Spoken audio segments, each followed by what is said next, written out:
Welcome to the Irish Revolution. Last month we covered a multitude of raids on RIC barracks by the IRA, as well as a controversy in the United States over President Eamon de Valera's plans for Ireland to mimic Cuba in its relationship with the British Empire. This month we're going to look at a mysterious anti-IRA organisation, as well as an Ulster Unionist Council meeting that decided to throw Unionists in Donegal, Cavan and Monaghan off the bus and exclude those counties from a new Northern Irish entity. Okay, let's start with some IRA and RIC attacks. There were several attacks on the RIC this month in Thurles, County Tipperary, Cork and in Kilkenny. One shooting in particular would set the tone for the conflict. The Lord Mayor of Cork, Tomás was murdered by masked RIC men in his home. This was on the same day as an attack on RIC officers in the city. There had been some chatter in London about forming a secret state group that would target the IRA in a way that the supposedly law-abiding police were not able to. Henry Wilson, the effective head of the British Army and at times a critic of British policy in Ireland at this time, indicated that Lloyd George, the Prime Minister, was relaxed with an unofficial murder squad operating in this manner. The attack on McCurtain was initially blamed by the government on dissident Republican elements, a claim which is actually not that outlandish, as McCurtain had expressed disapproval, was taking random potshots at the police and had rubbed up against the more hardline elements in the Cork IRA. Indeed, the RIC inspector Oswald Swansea was aware of this split, and one could argue that taking out McCurtain, who he may well have seen as the lesser of two evils, was an illogical act. That said, however, the Crown forces did not always act in a very logical way, especially in these early days of the conflict. That's not me saying that, by the way. I'm robbing that from Charles Townshend as usual. The police didn't even investigate the murder, which tells us a lot about who carried it out. The coroner's inquest brought in a verdict of murder against Inspector Swansea, unnamed RIC men, but also the Prime Minister, the Inspector General of the RIC, the Chief Secretary and the Viceroy. Following the McCurtain attack, there were a number of nighttime assassinations by similar death squads in Tipperary, Cork and Limerick. These death squads have for a long time lurked in the shadows of Irish historical memory, and there are few records of their existence, perhaps deliberately so. At the time, the Daily Mail reported on a theory that the new anti-Sinn Féin squad had been modelled on the Ku Klux Klan of the United States. In July, a school teacher was attacked by a group calling itself the Anti-Sinn Féin Organisation, and a group of IRA men in Roscommon were later threatened by a group calling themselves the All-Ireland Anti-Sinn Féin Society. After that, there was a series of warnings issued up and down the country. The Cork IRA believed that this organisation was a group of loyalists and local businessmen, which led to some attacks against people who were, more likely than not, innocent. Townshend argues that the members of this clandestine organisation were most likely new police recruits going the extra mile for their cause, and that seems to be the historical consensus. However, I am by no means an expert in this, so if you do happen to know anything about these guys, I'd appreciate if you made a comment about it there in the comments, obviously. Cheers! Okay, in a 6-county Northern Ireland.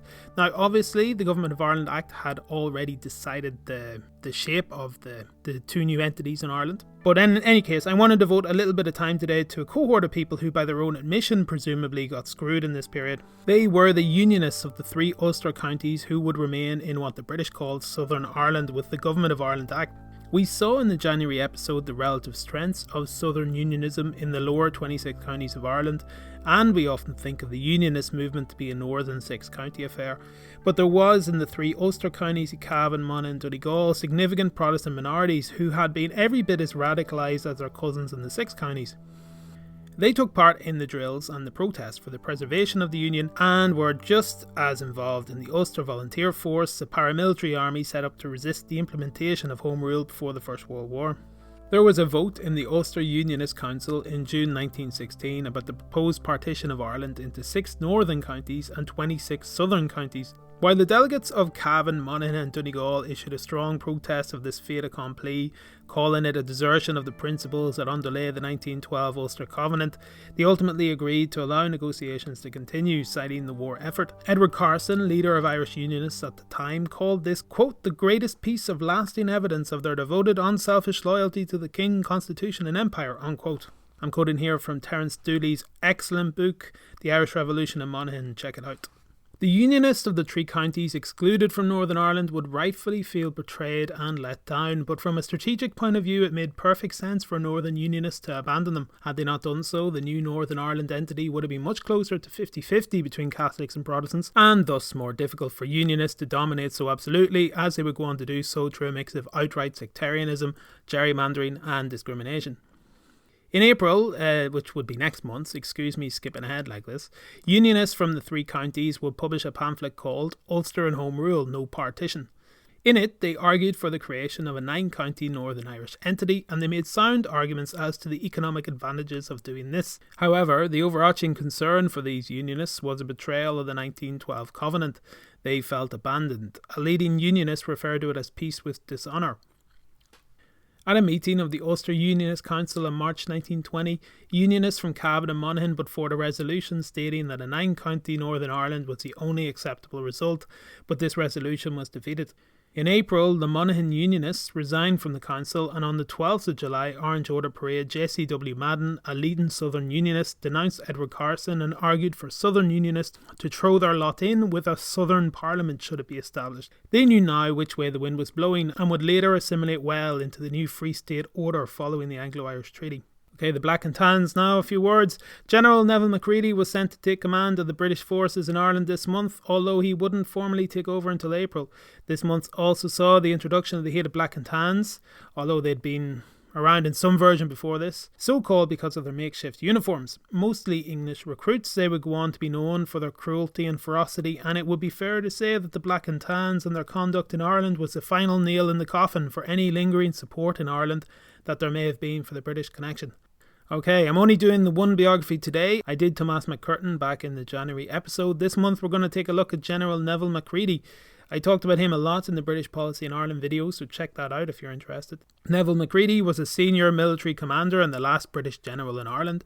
Maccready had Irish roots, but was known for his general distaste of the Irish and not unusual disposition of the British establishment at the time.